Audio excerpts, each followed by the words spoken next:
Hello friends, आज हम बात करेंगे किडनी की बीमारी संबंधित पेशेंट्स में क्या ब्लड ट्रांसफ्यूजन करना चाहिए, क्या इसके इंपॉर्टेंट इश्यूज़ है, क्या हर पेशेंट को ब्लड ट्रांसफ्यूजन देना चाहिए या नहीं, क्या फ़ायदे हैं क्या नुकसान है, कब ब्लड ट्रांसफ्यूजन देने से फ़ायदा है कब इससे नुकसान है।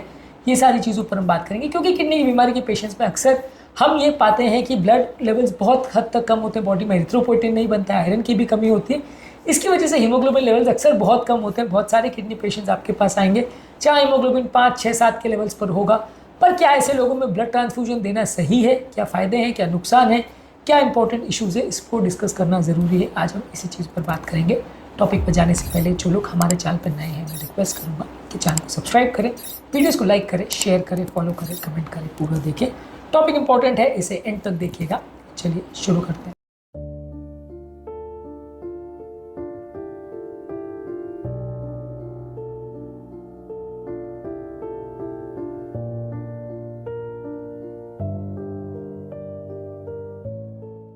सबसे पहले किडनी पेशेंट्स में ब्लड ट्रांसफ्यूजन की ज़रूरत क्यों पड़ती है। किडनी बॉडी में एरिथ्रोपोइटिन हार्मोन बनाता है जो कि हीमोग्लोबिन बनाने के लिए जो एक मीडिएटर हार्मोन है, जिसके ज़्यादा होने से हीमोग्लोबिन बॉडी बनाती है। ये हार्मोन की कमी हो जाती है, इसलिए किडनी पेशेंट्स में एरिथ्रोपोइटिन की कमी सबसे इंपॉर्टेंट कारण है जिससे खून की कमी हो जाती है। आयरन डिफिशियंसी होती है किडनी पेशेंट में। जो पेट से आयरन होता है वो अब्जॉर्ब इतनी आसानी से नहीं हो पाता है, इसलिए अब आयरन जो आप खाते भी हो वो मोशन में निकल जाता है, बॉडी में पाचन नहीं हो पाता है। इसके अलावा डायलिसिस जब आप करते हैं तो भी कुछ ब्लड का लॉस होता है, कुछ आयरन का लॉस होता है, इसमें आयरन की कमी हो जाती है। इसके अलावा जब किडनी पेशेंट में बार बार ब्लड सैंपलिंग करते हैं तो भी थोड़ा सा ब्लड लॉस होता है। आपका पेशेंट का अगर कहीं ब्लीडिंग हो जाए, चाहे पेट में या किसी सर्जरी के दौरान, तो भी हीमोग्लोबिन कम हो सकता है।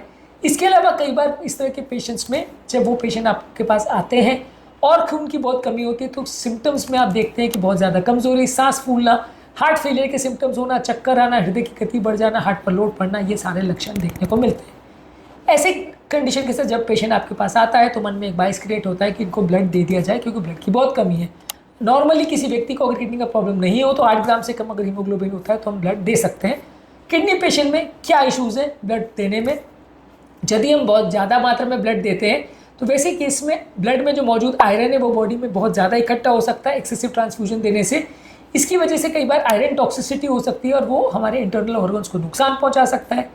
कई बार जब पेशेंट्स को ब्लड ट्रांसफ्यूजन दिया जाता है तो जब हम ब्लड पेशेंट को चढ़ाते हैं तो ब्लड के अंदर मौजूद पोटाशियम लेवल्स कई बार ज़्यादा होता है। ये ब्लड जब ब्लड बैंक में रखा जाता है तो उसमें कई बार ब्लड लाइसिस हो जाता है, तो सेल्स के अंदर मौजूद पोटाशियम बाहर निकल जाता है। ये ब्लड ट्रांसफ्यूजन जब किसी व्यक्ति को दिया जाता है और किडनी खराब होती है, प्रॉपर काम नहीं करती है, तो वो एक्स्ट्रा पोटाशियम जो बॉडी के अंदर जाता है या सडन पोटाशियम का ओवरलोड होता है उसको बॉडी नहीं झेल पाती है, जिससे हार्ट पर असर पड़ सकता है और डेंजरस रिदम प्रॉब्लम्स हो सकते हैं। इसके अलावा बहुत ज़्यादा मात्रा में जब आप ब्लड चलाते हैं तो उसके साथ जो पानी जाता है या वॉल्यूम जाता है उसको भी कई बार हार्ट टॉलरेट नहीं कर पाता है। इससे भी कई बार डायलिसिस पेशेंट में थोड़ा हार्ट फेलियर बिगड़ने का चांस रहता है। इसके अलावा कई बार डायलिसिस पेशेंट में इम्यून सेंसिटाइजेशन होती है, जिससे किडनी ट्रांसप्लांट पेशेंट की कंडीशन और बिगड़ सकती है, बॉडी में कई बार एंटीबॉडी बन जाते हैं। इसके अलावा इस तरह के पेशेंट्स में कई बार इन्फेक्शन होते हैं। अलग अलग तरह के ब्लड ट्रांसफ्यूजन आप देते हो तो एक दूसरे से इन्फेक्शन हो जाते हैं, पेशेंट की इम्यूनिटी कम होती है तो कीटाणु के लगने का, इन्फेक्शन होने का चांस ज़्यादा हो। तो ऐसे केस में यदि आप ब्लड नहीं चढ़ाना चाहते तो क्या कर सकते हैं।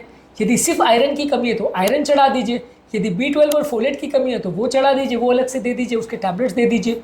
और यदि एरिथ्रोपोइटिन की कमी से प्रॉब्लम हो रही है तो एरिथ्रोपोइटिन के इंजेक्शन आते हैं जैसे ईपोइटिन अल्फा और डार्बीपोइटिन, ये रेड ब्लड सेल के प्रोडक्शन को बढ़ाते हैं, तो आप इनको दे सकते हैं। ज़रूरत है तो ब्लड ट्रांसफ्यूजन भी दे सकते हैं, पर बहुत ज़्यादा ब्लड ट्रांसफ्यूजन देने के बदले बाकी तत्वों का प्रयोग करें तो हीमोग्लोबिन लेवल्स को मेंटेन कर सकते हैं। यदि हीमोग्लोबिन लेवल 7-8 से भी कम है और पेशेंट को बहुत ज़्यादा लक्षण हो रहे हैं और पेशेंट की कंडीशन बिगड़ रही है तो ज़रूरत है तो ब्लड ट्रांसफ्यूजन दिया जा सकता है। 10-11 हीमोग्लोबिन के आसपास या 8 से ऊपर हीमोग्लोबिन के आसपास यूजली ट्रांसफ्यूजन नहीं दिया जाता है। 8 से कम और सिम्टम्स हो तो दिया जा सकता है। या अगर पेशेंट को सडन सीवियर ब्लीडिंग हो रही है और कोई लाइफ थ्रेटनिंग रिदम प्रॉब्लम हो रही है तो वैसे केस में आप पेशेंट को हीमोग्लोबिन दे सकते हैं। इसके अलावा अगर एरिथ्रोपोइटिन और आयरन देने के बावजूद भी पेशेंट का अगर हीमोग्लोबिन नहीं बढ़ रहा है या मान लीजिए एरिथ्रोपोइटिन आयरन देने के बाद भी इफेक्ट नहीं आ रहा है या एरिथ्रोपोइटिन आयरन नहीं दे पा रहे हैं किसी कारण से, तो ब्लड ट्रांसफ्यूजन दिया जा सकता है। पर हर केस में ब्लड ट्रांसफ्यूजन देने से प्रॉब्लम हो सकती है और पेशेंट की बॉडी टॉलरेट ना करे, उसको साइड इफेक्ट ज़्यादा हो जाए, इसका रिस्क होता है। इसलिए हीमोग्लोबिन कमी वाले हर पेशेंट जिसको किडनी का प्रॉब्लम होता है सबको ब्लड नहीं दिया जाता। आयरन दिया जा सकता है, B12 दिया जा सकता है, एरिथ्रोपोइटिन दिया जा सकता है, और बहुत ज़रूरी हो तो ब्लड दिया जाता है। हर बार ब्लड देना उतना सेफ नहीं होता है। ये एस्पेक्ट को समझना ज़रूरी था, क्योंकि किडनी के पेशेंट अक्सर ये खून की कमी के साथ आते हैं, लेकिन वहाँ मैनेज करना थोड़ा मुश्किल होता है। तो यहाँ पे क्या दिया जाता है, आयरन के क्या सोर्सेज होते हैं, B12 और फोलेट के क्या सोर्सेज होते हैं, और ब्लड ट्रांसफ्यूजन के क्या प्रॉब्लम्स होते हैं, ये सारी चीज़ों पर हमने ऑलरेडी बात करी अलग अलग वीडियोज़ में, इनको ज़रूर देख लीजिएगा। टॉपिक एंड करने से पहले जो लोग हमारे चैनल पर नए हैं, मैं रिक्वेस्ट करूँगा कि चैनल को सब्सक्राइब करें, वीडियोज़ को लाइक करें, शेयर करें, फॉलो करें, कमेंट करें, पूरा देखें।